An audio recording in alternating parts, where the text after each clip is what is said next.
वर्ष 2023 का एक महापरिवर्तन होने जा रहा है। अक्टूबर माह में ये बड़ा परिवर्तन होगा, जो इस वर्ष का एक अंतिम बड़ा परिवर्तन है, जो निश्चित रूप से समस्त राशियों को प्रभावित करेगा। जय श्री गणेश। नमस्कार, मैं आचार्य संजय द्विवेदी। मेरे समस्त प्रबुद्ध दर्शकों का मेरे चैनल पर हार्दिक स्वागत है। आज मैं राहु के राशि परिवर्तन प्रभाव को लेकर आपके सम्मुख उपस्थित हूं। 9 ग्रहों में अत्यंत बलवान, सर्वाधिक शक्तिशाली कलयुग के राजा राहु का राशि परिवर्तन होने जा रहा है। 30 अक्टूबर को यह राशि परिवर्तन होगा, जहां पर राहु अपनी वर्तमान मेष राशि को छोड़कर गुरुदेव बृहस्पति की जल तत्वीय मीन राशि में प्रवेश करेंगे। अभी तक जो मंगल की राशि में राहु का जो गोचर चल रहा है, उसने 1.5 वर्ष से समस्त राशियों को प्रभावित भी किया है, बहुत सारी राशियों को कष्ट भी दिया है। क्योंकि राहु सर्वाधिक शक्तिशाली है, रहस्यमयी है, मायावी है, छद्म है, पीठ पीछे वार करते हैं। यदि किसी जातक की कुंडली में राहु अच्छे स्थिति में है, अच्छे भाव में है, बलवान है, तो रंक से राजा बना देते हैं।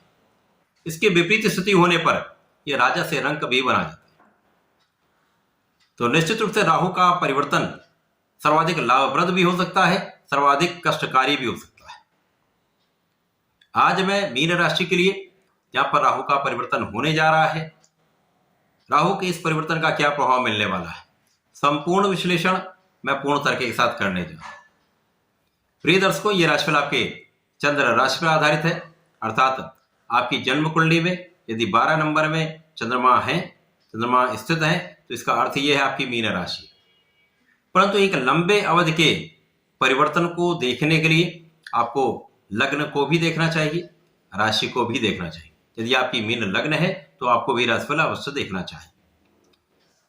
अब गुरुदेव बृहस्पति को देखना यहां पर अत्यंत आवश्यक इसलिए होगा क्योंकि वो मीन राशि के स्वामी हैं। उनकी स्थिति को देखना होगा तथा किस भाव में राहु का गोचर होगा वो देखना अत्यंत आवश्यक है। गुरुदेव बृहस्पति तथा राहु का क्या संबंध है। यहां पर गुरुदेव बृहस्पति का गोचर अपने मित्र मंगल की राशि में है, यहां पर यह अत्यंत प्रबल अवस्था में है। राहु और गुरु दोनों के दोनों आपस में तात्कालिक मैत्री के भाव में होंगे।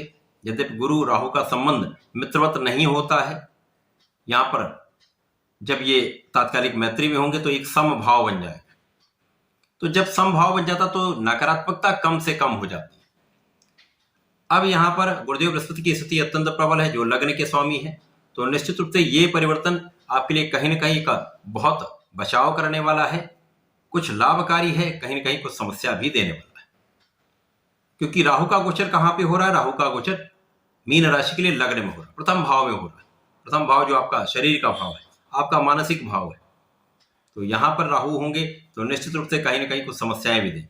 परंतु ये जल तत्वीय राशि है, मंगल और राहु का परम शत्रुवत भाव है। अग्नि तत्वीय राशि थी मेष राशि, अब यहां पर ये जल तत्वीय राशि है। और राहु का एक सबसे बड़ा गुण ये है कि राहु जिस राशि में जाते उस राशि के स्वामी के गुणों को भी ये अपने अंदर समाहित कर लेते। तो कहीं ना कहीं ये प्रभाव गुरुवत भी होने वाला है। परंतु जैसा कि ज्योतिषीय नियम है, ज्योतिषीय शास्त्रों में कहा गया है, राहु का मूल स्वभाव जो विषाक्त है, नकारात्मक है, वो कभी भी नहीं बदलता। इसमें कम या अधिकता हो सकती है, परंतु मूल स्वभाव में परिवर्तन नहीं होता। राहु लग्न में होंगे तो निश्चित रूप से लग्न को प्रभावित करेंगे। लग्न में होकर राहु आपके तनाव को बढ़ा सकते हैं, आपके लिए मानसिक द्वंद्व को बढ़ा सकते हैं, शारीरिक समस्याएं दे सकते हैं। राहु का प्रभाव यहां पर निश्चित रूप से आपके मानसिक शारीरिक कष्ट को बढ़ाने वाला है, समस्याएं देने वाला है। परंतु गुरु का यहां पे अच्छी स्थिति में होना आपके लिए बहुत कुछ बचाव करने वाला है। राहु जब भी लग्न में होंगे तो आपको बहुत बड़ा कूटनीतिज्ञ बना देते हैं, आपके बुद्धि का बल अत्यंत प्रखर हो जाता है। येन केन प्रकारेण आप अपने सारे काम सिद्ध कर लेते हैं, बनवा लेते हैं। किसी प्रकार से कोई भी काम किसी प्रकार से बनवाना हो, इस स्थिति में आप सक्षम हो जाते हैं। बुद्धि कुशाग्र होने के साथ साथ यहां पर किसी प्रकार से नकारात्मक अथवा सकारात्मक किसी भी भाव से अपने कार्य में सफलता अर्जित कर लेते हैं। राजनीति में जो लोग हैं उनके लिए अत्यंत श्रेष्ठ समय, संपूर्ण लाभ की प्राप्ति, सफलता की प्राप्ति ऐसे लोग करते हैं। यहाँ पर ज्ञान का भाव भी प्रबल है, क्योंकि यहाँ पर राहु ज्ञान भी देते हैं। अब ज्ञान की राशि में है, यहाँ पर निश्चित रूप से आपका ज्ञान बढ़ेगा, शिक्षा ज्ञान में सफलता भी मिलेगी, बुद्धि का बल भी आपको मिल रहा है, आप बहुत बड़े कूटनीतिज्ञ भी हैं, तो यहाँ पर ज्ञान भी आपका अच्छा है। तो निश्चित रूप से ये समय इस स्थिति में आपको बहुत प्रभावी बना रहा है। आप बहुत व्यवहारिक भी होंगे, परंतु राहु का प्रभाव ऐसा दिखाता है कि आप सामने से कुछ हो सकते हैं, तो अंतर्मन कुछ और कहता है।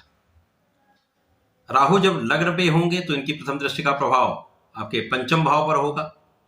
पंचम भाव जो ज्ञान का है, शिक्षा का है, संतान का है, प्रेम का है, निश्चित रूप से इस भाव में वृद्धि होगी। अब यहां पर राहु की प्रिय राशि जहां पर ये ग्रहण लगाते हैं, तो ज्ञान आपका प्रबल है, ज्ञान तो आपका प्रबल है, लेकिन जो लोग शिक्षा ले रहे हैं, शिक्षा अर्जित कर रहे हैं, शिक्षा प्रतियोगिता की तैयारी कर रहे हैं, उनके लिए यहां पर अवरोध निश्चित रूप से आएंगे, समस्याएं आती, कहीं ना कहीं शारीरिक समस्या के कारण आप उतना श्रम नहीं कर पाते, आप उतना अच्छा लाभ नहीं ले पाते, उतनी सफलता नहीं प्राप्त करते हैं, तो कहीं ना कहीं असफलताएं मिलती। संतान का पक्ष भी निर्बल होता है, संतान से दूरी होती है, अथवा संतान के स्वास्थ्य में कुछ समस्या होती है, अथवा संतान के कारण तनाव होता है, संतान के कारण चिंता होती है। प्रेम संबंधों के लिए यह समय आपको प्रेम संबंध बढ़ाने वाला होगा, प्रेम संबंधों की अधिकता वाला होता है, जिसके कारण आपके मानसिक तनाव की वृद्धि निश्चित है। पारिवारिक समस्याएं भी इसी कारण उत्पन्न होंगी, लोगों के साथ कहीं ना कहीं विवाद भी उत्पन्न हो सकता है। राहु का प्रभाव आपके सप्तम पर होगा, तो यहां पर जीवन साथी के साथ क्लेश, जीवन साथी के साथ दूरी, मानसिक द्वंद्व, मतभेद 100% होते हैं। यहां पर मित्र की राशि है, जिसके कारण यहां पर साझेदारी में आपको लाभ भी मिलेगा, यद्यपि यहां आपके प्रेम संबंधों में कहीं कोई समस्या नहीं होने, यहां पार्टनरशिप में आपको लाभ मिलेगा, परंतु यहां पर अपने साझेदारों के बीच में भी आपको बहुत साफ सुथरा कागजों पर कार्य करना होगा, जिसके कारण आपको आगे धोखा ना मिले, क्योंकि इस समय में कुछ धोखे की संभावना होती है, परंतु आपकी लाभ की वृद्धि निश्चित है। राहु का प्रभाव के नवम भाव पर होगा। अब राहु जब नवम भाव पर दृष्टि डालेंगे, यहां पर वृश्चिक राशि है, तो निश्चित रूप से आपके भाग्य को अवरुद्ध कर देंगे। तो लाभ, भाग्य तो आपका साथ देने वाला है, परंतु उतना लाभ नहीं मिल पाएगा। यहां पर जितना आपको लाभ मिलना चाहिए, भाग्य का संपूर्ण साथ नहीं मिल पाता।